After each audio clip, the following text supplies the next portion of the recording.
চকুৰে আছুতীয়া বাটেৰে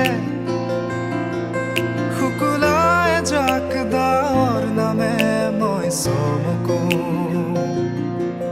কপাহী চাদৰৰ সেমেকা আঁচলখনে